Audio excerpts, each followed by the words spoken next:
welcome back to Miss Cindy's Kitchen. Today we're going to be making whipped shortbread, which is a really great holiday time cookie, and it's originally from Taste of Home, and I started making it a few years ago and it became a family favorite. And if you like all of our videos, please like and subscribe, and we really enjoy your feedback on our videos, so please comment with suggestions or feedback on the videos. And what we're going to make today, the shortbread. Generally shortbread is not a very sweet dough, but it has a lot of butter. So this one has 3 cups of butter, which I've already opened. And we're going to put that in the mixing bowl because we will be mixing it in just a minute. It's a lot of butter. Now 3 cups of butter is 6 sticks of butter, because a stick of butter is a 1/2 cup and 1/4 pound. So this takes 1.5 pounds of butter. You know, God help your arteries, right? Do you melt the butter, or does it? It needs to be soft, room temperature. All right. Anytime you mix dough, it needs to be, for cookies, it needs to be soft at room temperature. The only exception is like pie crust and those kind of doughs need cold butter. So this is 1.5 cups of powdered sugar, and it needs to be sifted. So what I'm doing is I put it inside. I use this to sift. It's just easier. And you just shake it over a bowl. You can just tap, tap, tap. It makes it look like it's snowing in the bowl. And this will catch the larger particles to make for a smoother mix for the dough.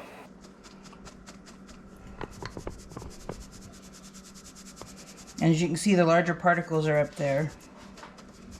So is this just to make the larger particles smaller, or to get rid of the larger particles? It basically aerates the sugar, the powdered sugar, and it prevents the large clumps from going in that won't mix well. Okay. And so sometimes I just stir it around with a spoon to hasten the process a little bit and get the larger clumps broken down. And whenever I mix dry ingredients, when I pull them from their original container, I like to stir them up first to aerate it, because it sits around and sometimes it can get compacted. So sometimes that helps to get a better measure on your dry ingredients. So this is just a way to basically find the bigger particles and to just smooth them out. Okay. Yep. So as you can see, there's a few particles that won't quite mix in, so I'm not going to worry about those. I'm going to set those aside. And we're going to add the 1.5 cups of powdered sugar to the 3 cups of butter. Put that in the mixing bowl. And this mixer was a gift from a friend of the family from my childhood, that when she passed away, she had all this really nice kitchen equipment, so she gave me her mixer, which was a really nice way to remember a dear friend of the family, as well as put some good kitchen equipment to use, because that's what she would have wanted, for it to go on to have a second life with another family. You're mixing at what speed? I usually mix it on low, just until it's combined, because if you mix it faster, the powdered sugar or any dry ingredient can come flying out of the bowl and make a mess. So. And then it'd really be snowy. Yeah. And anytime you're mixing butter and sugar, be it granulated sugar or powdered sugar, you need to mix it for at least 5 minutes so it can get fully whipped. And that's basically anytime you make cookies or quick breads that call for butter, you need to whip it for at least 5 to 10 minutes. A minimum of 5. This recipe suggests 5, so I'm just going to let it whip there. And then while that's whipping... You whip it good. Whip it very good, yes. Thanks to Devo. Anyway, this is 1.5 cups of cornstarch. Just plain old cornstarch. This what makes a light and flaky dough for the whipped shortbread. And then the other ingredient is 4.5 cups of flour. So again, when you measure your flour, especially flour, always stir your container of flour prior to measuring it, because that way it will get a better measure. So. Is that all your ingredients? Is just the 4 ingredients? There's just 4 ingredients. Again, that's 3 cups of butter, 1.5 cups of powdered sugar that's been sifted, and 4.5 cups of flour, and then the 1.5 cups of cornstarch. Just 4 ingredients.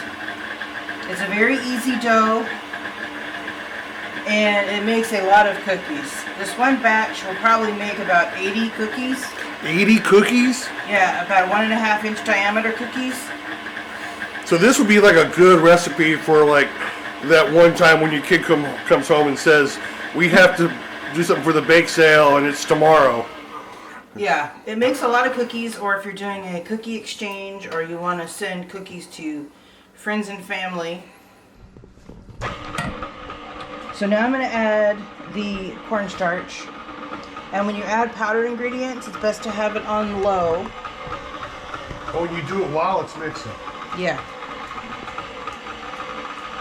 Woo! Getting a little foggy in here. It's kind of like our Bakersfield air quality. A little dusty. Unless the rain comes and cleanses the air. Yeah. I was going to say foggy. I was going to say a good July in San Francisco. Yes. All right. Then, Dahlia, move. Dog's back. Yes. Our little stinker of a dog, you can show her right behind me. She came up when I was setting the ingredients out. She stole a stick of butter and started eating it. And mind you, 4 pounds of butter at Costco is almost $15. Wait. So, She was eating a stick of butter. yes. Every time she steals ingredients from the kitchen, she goes and sits on the front doormat and starts eating them. So she doesn't even bother to hide it. Yeah. So she got busted for that. And I had to get another stick of butter out to soften to make up the one that she got into. And you need to get like a water spray. I do have a water spray because when she does things I don't like, I spray her like you do with the cat. She hates it. Yeah, but it keeps her alive. So you're putting in the, that's the flour. flour. So you're putting that in also while it's mixing. Yep. 1 cup at a time? Well, this is actually a 1/2 cup measure. You just want to add it gradually because if you put too much in at one time, it'll just go whew, back out. And we already had enough of that with the cornstarch, so. Instead of powdered sugar, it'd be air sugar. Yeah.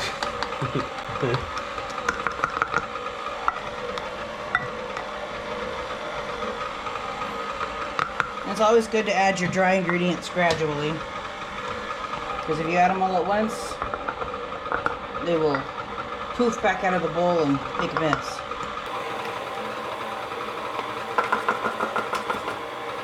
And just the last little bit. Alright, so I'm going to stop this for a minute, and I'm going to drop the bowl down so I can get to it, because this is an old style KitchenAid mixer where you have to, it has an elevator for the bowl. Some newer ones have the head that tips back so you can get the bowl. So this one you have to do the little elevator to get the bowl down. So now I'm just scraping to make sure I get everything mixed in. I'm going to give it another little mix just to make sure it's all incorporated. Well, you're mixing it a little faster this time. Yeah, I'm just finishing it off to make sure it's all incorporated. And then after you drop the bowl again, this is the way you can clean off your beater or the whip attachment. Just spin it out a little bit. This is a very thick dough, so it may not work like it is with a thinner batter.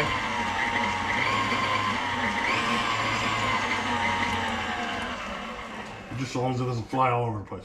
No, you'll just get a free taste of batter while you're sitting here. So just top off your whip with the mixer. This is called the whip attachment. So I'm going to stick it in the bowl so somebody can lick the beater later. And then you just want to stir the dough and flip it over and check and see if there's any pockets of dry ingredients that didn't get mixed in. And that looks really good. So see, it's a nice smooth dough. And what we're going to do is we're going to show you how to shape the cookies. And then once we get them started, we'll put you guys on hold for a few minutes. And then we'll come back and show you what the trays of cookies look like. And then you will be baking them at 300 degrees for 20 minutes. Ooh. So let me wash my hands and I'll show you the assembly of the cookies. All right. Now, what I find that works well when you have to make up a whole lot of cookies, and this works well for these whipped shortbread cookies as well as if you're making like snickerdoodles. What you do is you're going to scoop out a bunch of dough balls onto like a plate. You scoop out your dough, and then when you get a bunch of scoops out, then you could go through and start rolling the dough into balls. You kind of do an assembly line where you do multiples of one task before moving on to the next task. I find it makes, when you're doing a lot of cookies, it makes it a lot easier, especially if you have to roll dough balls. You scoop out a bunch onto a plate. And then like with snickerdoodles, you would do the scooping out and then rolling them. And then after you got a bunch rolled, you would roll them in the cinnamon sugar and then bake them. Our family has a great tale to tell about snickerdoodles, which is a family favorite cookie, which we'll make on a future episode. And we'll show you the assembly line on those. So once you get a plate full of dough, just put your dough aside for a second. And then the recipe suggests putting cornstarch on your hands before rolling out the dough balls. So I got a dish of cornstarch ready. So I'm just going to dust my hands with cornstarch. Kind of like a gymnast before they do the... Yep. Ooh, it's snowing in here. The backflip. The backflip, yeah. Or the pull-up. Yeah, so this, just try to get the dough into somewhat round balls. It's a little slippery. But this keeps it from sticking to your hands. It's like they're trying to run away. Yes. The dough's a little soft. You have to use a gentle touch or else it'll stick to your hands. And then once you put them on the cookie sheet, you make a crisscross on them, kind of like when you make peanut butter cookies. And then you put sprinkles on them. And it's just a very simple cookie. Some people make them for wedding showers, baby showers, holidays.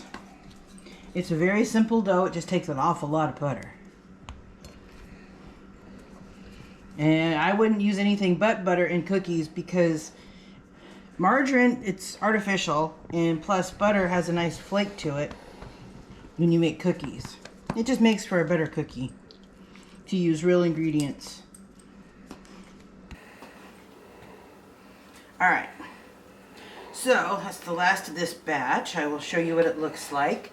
And I got a cookie sheet ready to go. So we'll move that out of the way. I know it's a beautiful cookie sheet.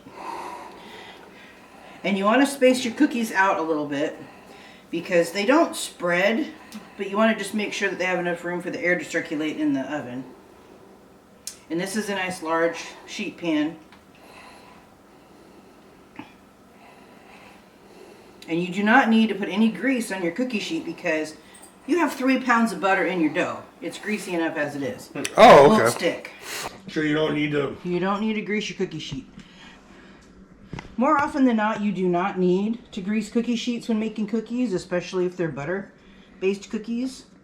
Some recipes will ask you to put parchment, but just follow the recipe guidelines. But as a rule, if there's a lot of butter in your dough, it's not gonna stick. So you take a fork, a full-size fork so it has a longer tines, put it in your cornstarch, and then make crisscross patterns. And you have to dip it in at least every cookie or every other, or else it will stick to the dough and you won't get a clean press on there. Forks are also good for stirring coffee. Yep, it's kind of like a whisk. Yeah, we discovered that when we were out of spoons one day. Yes, we won't go into why we're out of spoons frequently. It's good because it stirs the coffee a lot faster than a spoon. Yep. And plus, it doesn't slosh. Yeah. That's true, it doesn't slosh. Alright, so we're almost done with this pan, and then I'll show you I'm just going to use some red and green sugar Are you today. Huh? She's staring at the cookies. So just put just a little bit of sugar on here.